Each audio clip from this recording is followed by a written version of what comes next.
You're going to hear a lot. Latest on President. A lot more of that shit, including Joe Biden accidentally says he's the first black woman to serve in the White House. Audio. Let's get back to our fucking old, out of touch, millionaire, billionaire defending piece of shit.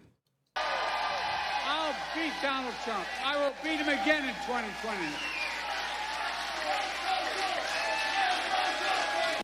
Let me run that back. Uh-oh. I'll beat Donald Trump. I will beat him again in 2020. Just sucks because it says it right there. Like, it's right there. You know what I mean? Like, look at what my mouse cursor is like pointing to. And it's just like, you can't even be like, oh no, he was in Madison in 2020. Well,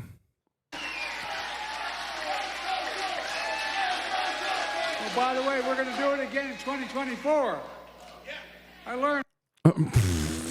Dude, he saved it. He saved it. Nobody heard him. Nobody heard the first time. Nobody heard him the first time, dude. We're so fucking cooked. Many of you already knew Biden had moments like this all the fucking time. The problem is the media wasn't like covering it as much, but now that the narrative is that Biden is old, okay? Now that the narrative is that Biden is old, you're going to hear a lot. The latest on President. A lot more of that shit, including Joe Biden accidentally says he's the first black woman to serve in the White House. Audio. Like, that is a regular mistake. Dare I say, a gaffe. He misspoke. Okay? But the problem is, while you would normally overlook such a thing for anyone else, okay, because we listened to this yesterday, while you would normally overlook this as like a one-off, who cares, or a two-off, a three-off, when it becomes a 10,000 off over the course of like the past, decade at this point, almost decade, and it reaches a tipping point where the media starts paying attention to it and the narrative sets in, it's over. Every single outlet is going to be endlessly covering this until Joe Biden drops out. Every single outlet. Because he's going to keep having moments like this. Okay? We already know he's been having moments like this.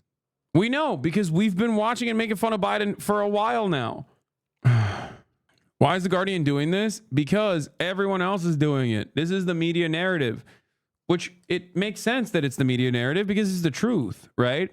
Did you watch the audio clip? It isn't as bad as it's written out, but still awful. I know. I did watch the audio clip, which is why I'm saying that wasn't that big of a gaffe in general, especially if you're like familiar with Brandon's real bad moments. Like that one is not even that bad. That's like Trump would say something like that, and then the media would troll him for a little bit. Okay? The narrative is also getting clicks. It adds tension to the story. Exactly. Anyway, I just want to show you guys a real Biden win, though. The media was looking for off-the-cuff powerful moments, and when President Biden delivers, they ignored it. Retweets so all Americans see this powerful clip and call the media out on their bullshit. A Biden win is him speaking uninterrupted for 1 minute and 27 seconds. That's a Biden win now. There's 7,000 people waiting at the gate to get in. So if I don't finish this, they can't come in. So maybe if you're hanging around, I'm going to sneak back out if that's okay, all right? Thank you, thank you, thank you. Remember that famous expression? Hold on. They also serve who only stand and wait. I remember when our son was deployed, my wife would go to stand in the sink in the morning, drinking her coffee, and saying that prayer, worrying, always concerned, and all of you. So we owe you. This could not be done without the family support. So thank you, thank you, thank you. We love you, and I really mean it from the bottom of my heart. Thank you. Thank you. You got me, man. I'm not going anywhere. All right. All right, I'll come back out when they open the gate, okay? Thank you, thank you, thank you. One last thing. You know, I used to think when I was a senator, there were always congestion on the highways. There's no congestion anymore. None. We go on the highway, there's no congestion. And so the way they get me to stop talking, they'll say, we just shut down all the roads, Mr. President. You're going to lose all the votes if you don't get in. But anyway, I'll be back out. Thank you, thank you, thank you, thank you. I love you. Thank you. Is he trying to be Trump? Bro's trying to be Trump, dude. That is such a Trumpism. He's trying to be Trump. I swear to God. He's going orange. He's right wing on immigration. His fuck up of a son is now inside of the White House. Okay. And now he's doing Trump memes like, oh, yeah, you notice how the highways are no longer as congested, which, by the way, what crack are you smoking on, dumbass? It's not congested for you because you're the fucking president. The idea that we do not experience traffic in America any longer is so stupid. I'm losing my fucking mind. Does he think that like there's no more traffic?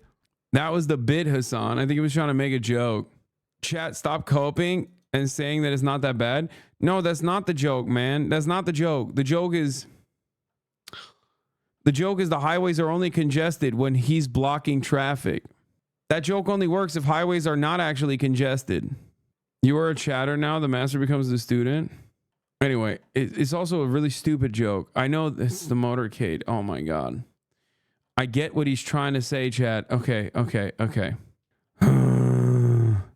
going to run it back. You got me, man. I'm not going. Thank you. One last thing. You know, I used to think when I was a senator, there were always congestion on the highways. There's no congestion anymore. None. We go on the highway, there's no congestion. And so the way they get me to stop talking, they'll say, we just shut down all the roads, Mr. President. You're going to lose all the votes if you don't get in. But anyway, I'll be back out. Thank you. I did not misunderstand. I think the joke only works if the premise is that like we have fixed traffic congestion in the highways and they always try to get me to go out quicker because now that highway traffic congestion is fixed, I'm blocking the highways. And that's the reason. Nah, bro, the joke misunderstood you. No, I feel like he's saying like highways are no longer as congested as it used to be back in the days. So now the only time when fucking people feel congestion is when I'm blocking the goddamn roads. And that's why I'll lose the election if I keep doing that. That's the joke they were trying to make. Anyway, I just got effed. This is so stupid. I can't believe we're covering this part.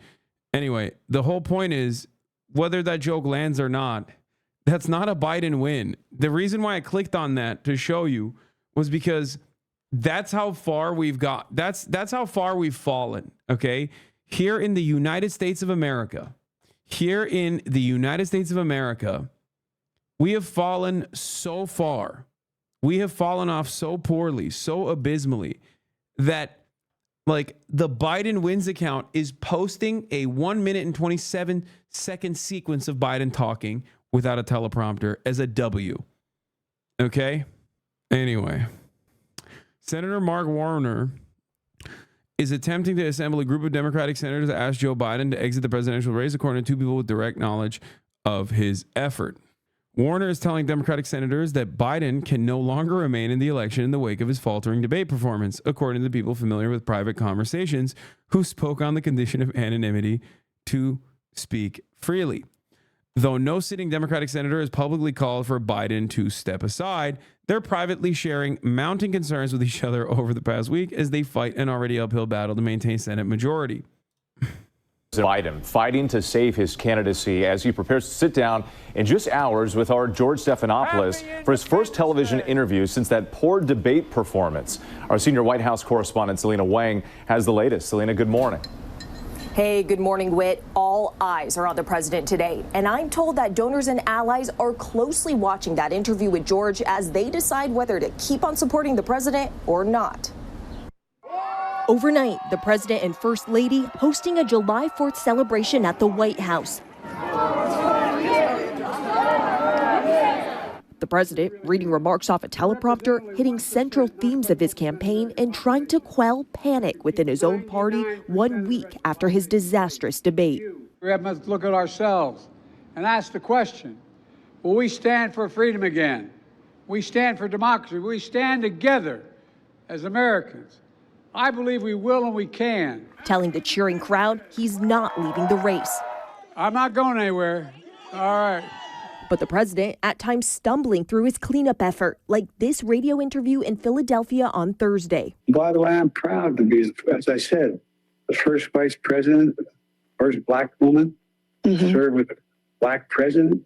I'm proud of the role of the first black woman in the Supreme Court. There's just so much that we can do, because together there's nothing. Look, this is the United States of America. Yes, sir. And those concerns within the Democratic Party are growing. It wasn't just one bad night. It was a bad night that may have locked in a really unfortunate narrative about President Biden's age and fitness. Congressman Jared Golden questioning Biden's chances in an interview with a local Maine station. I think if Joe Biden chooses to run, he's going to lose. And now a third Democratic lawmaker, Congressman Seth Moulton of Massachusetts, urging Biden to step aside to let new leaders rise up and run against Donald Trump. Concern over the president's fitness for office reaching a fever pitch. Sources now tell ABC News that during a meeting with Democratic governors at the White House earlier this week, the president said he needs to get more sleep and work fewer hours, even suggesting he should end events at 8 p.m. It wasn't a literal at 8 o'clock I will be doing things differently. It was more figurative. But California Governor Gavin Newsom, while campaigning for Biden in battleground Michigan, defending the president, describing his stamina during their joint event in Los Angeles right after Biden returned from his European tour last. Gavin Newsom is such a fucking shark. He's literally going to pivotal battleground states right now to campaign for Biden. Really? Oh, I'm just campaigning for Biden. That's why I'm doing FaceTime in Michigan. Don't look into this. Look no further. Okay? Please cease your inquiries. Please stop asking me if I'm going to run in his place. Don't do it. Yeah. Did you get my winning smile? Yeah. Many people are saying it's quite presidential, this smile. It's whatever. Stop it. Stop it. I'm doing this for Biden. Diplomats and world leaders preparing for next week's NATO summit are privately expressing significant concern about President Joe Biden's age, health, and ability to win the 2024 presidential election. These foreign officials generally favor Biden's re-election and worry that Donald Trump's return to office could harm the NATO alliance and hinder the war effort in Ukraine. However, they have been dismayed by Biden's recent debate performance, fearing that he may be too frail to defeat Trump and lead a global superpower. Over the past month, Politico spoke with 20 individuals connected to NATO or the alliance's upcoming summit, discovering that many allies had already harbored quiet reservations about Biden's leadership well before the debate. Now Biden must assure his counterparts that he is not only ready for the fight, but also capable of overcoming a political crisis to remain in the race. He barely slept. I was exhausted and got back in the hotel room and collapsed. So he did that with a smile on his face. This is a make or break it moment for President Biden and Donald Trump. He's trying to take advantage of this chaos. He's calling for another debate anytime, anywhere. But guys, of course, they've already committed to a debate in September on ABC News. Whit. All right, Selena Wang, thank you. Bro, Big Gav is treating the presidential candidacy like it's his best friend's wife. And by that, I mean he's going to fuck it, okay? Big Gav wants it. Big Gav's going to have it. This is how he rizzes up all of his friends' wives. Now you probably heard we had a little debate last week. Can't say it was my best performance. We love it, Joe. But ever since then, there's been a lot of speculation. What's Joe going to do? Is he going to stay in the race? Is he going to drop out? What's he going to do? Well, here's my answer. I am running and going to win again.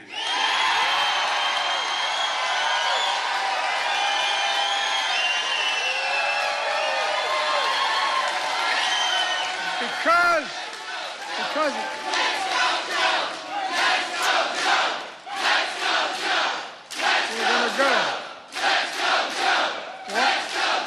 folks, I'm the sitting president of the United States of America in no small part because of you. Not a joke. In 2020, you came through for me. I'm the nominee of the Democratic Party. I'm the nominee of this party because millions of Democrats like you just voted for me in primaries all across America. You voted for me to be your nominee. No one else. You, the voters did that. And despite that some folks don't. Does he think there was a contested primary? Bro ran against absolutely nobody. Okay. He ran against non-committed as a voting campaign. What are we doing right now? What are we talking about? Man, he handily defeated non-committed. Guys, please stop mentioning Jank. I'm sorry. Okay, we're having a serious conversation about politics here. Like, I love my uncle. You know, I'm going to vote for him. I'm going to do a write-in candidacy for Jank.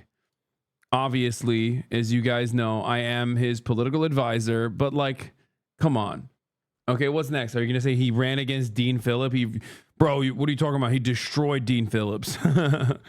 Like, they very specifically kept out every fucking viable Democrat from the primaries, okay? In order not to make Joe look bad in comparison. Don't seem to care who you voted for. Well, guess what? They're trying to push me out of the race. No! Well, let me say this as clearly as I can. I'm staying in the race. I'll beat Donald Trump. I will beat him again in 2020. Well, by the way, we're going to do it again in 2024. I learned long ago, when you get knocked down, you get back up. Okay, dude.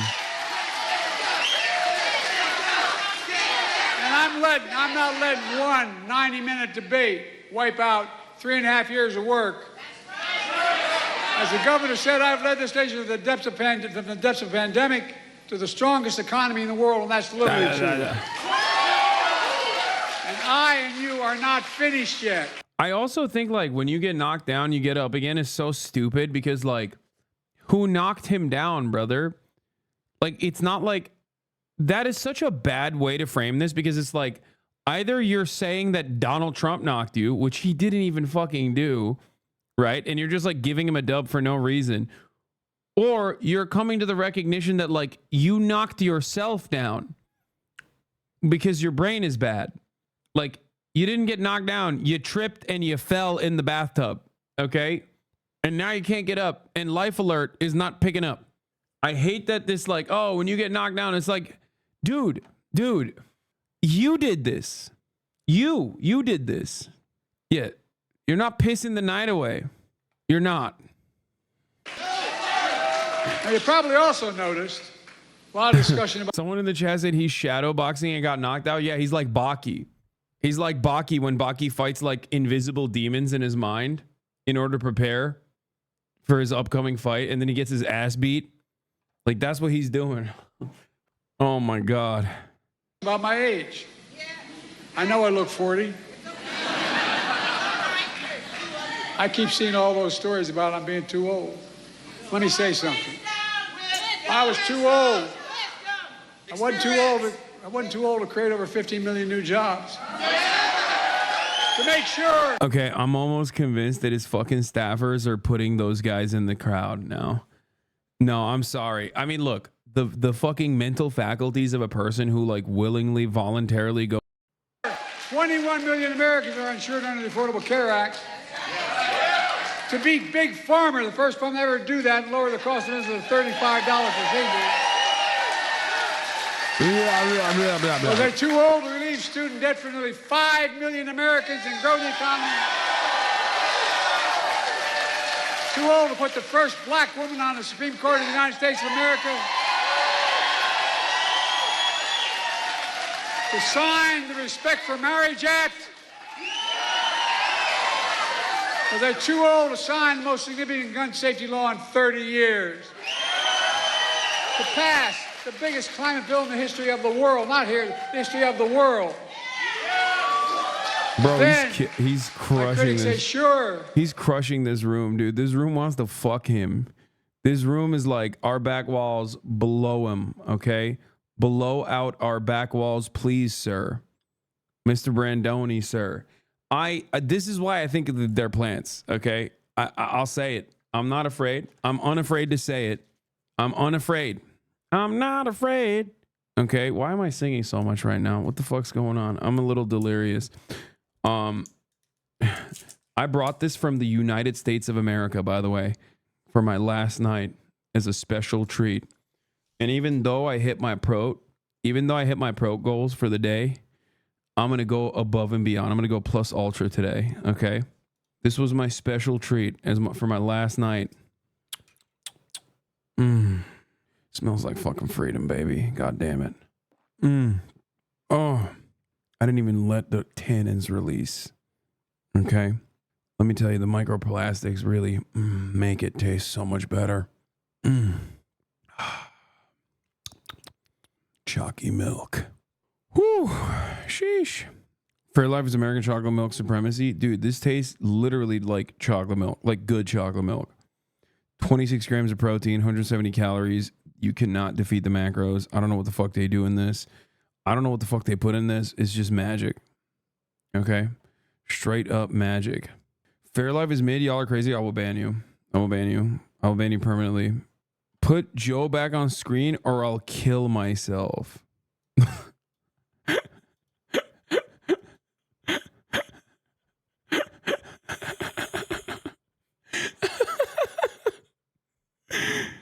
There was like 8 seconds of not covering politics and the chatter's already ready to go, dude. Right before it says, bet your farts are insidious. Those shakes made my IBS go crazy. How? This is literally lactose free. But he did all that. But that was in the past. What about now?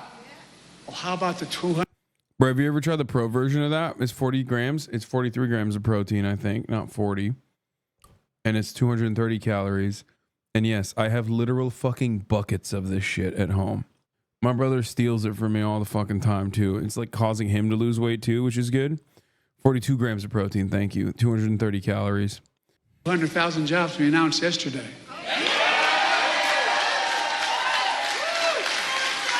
So let me ask you, what do you think? You think I'm too old to restore Roe v. Wade, the law of the land? You think I'm too old to ban assault weapons again? To protect Social Security and Medicare? To get child care, elder care for working families who need the nation? To make billionaires finally start to pay something beyond 8.2% of the tax rate? Let me ask you, you think I'm too old to beat Donald Trump? I can hardly wait. Anyway. As of today, we are 4 months out from Election Day. I think it's pretty crazy that like they're hyping up this ABC interview. Like they're going nutty over this ABC interview. It's like, what difference does it make? It's literally a 1-to-1 interview. He's done those before. He can, you know, squeeze out, especially when the interview is done in the morning, or at least before 4 p.m. when he starts sundowning. He can basically squeeze out. I just squeezed out a burp. He can squeeze out a goddamn interview. Like, it's not that big of a deal. I don't understand. If you want protein, why don't you just eat protein powder? Brother, why would I just eat protein powder when the macros in this thing is literally identical to protein powder and it tastes infinitely better? The fuck? We are now in a very uncharted territory. President Biden, backed by First Lady Jill Biden and his convicted son, Hunter, who is serving as de facto gatekeeper to his dad, says that nothing besides an act of God will persuade Biden to quit his re-election campaign and step aside so that another Democratic candidate can defeat Trump. Outside of a few selected people around Biden, large growing number of Democrats are praying for and plotting a more earthly intervention. They want everyone from the Obamas to congressional leaders to beg Biden to drop out by this Friday. Democratic lawmakers have gone from shock to sadness to madness since the debate 10 days ago. These Democrats, further deflated by Biden's high stakes ABC interview, believe there is nothing he can do to reverse the damage or his aging. The shit is going to hit the fan on Monday when Congress returns, a House Democrat told us. People are scared about their own races, but they are also worried about the country and about democracy. Lawmakers were angsty enough about Biden during their 4th of July break this past week. There will be even greater talk when they are venting, raging, and plotting in person. Every single person not named Biden or paid by the president recognizes how deep a hole he is in, said a top Democratic operative who is talking non-stop to elected officials. David Axelrod, former President Obama's political architect, described Biden's posture in an opinion piece Saturday: denial, delusion, defiance. Ads said a growing chorus of Democrats is fearful of an electoral disaster. If you found this video interesting, then make sure to hit the like button and subscribe to the channel for more videos like this. And thanks for watching.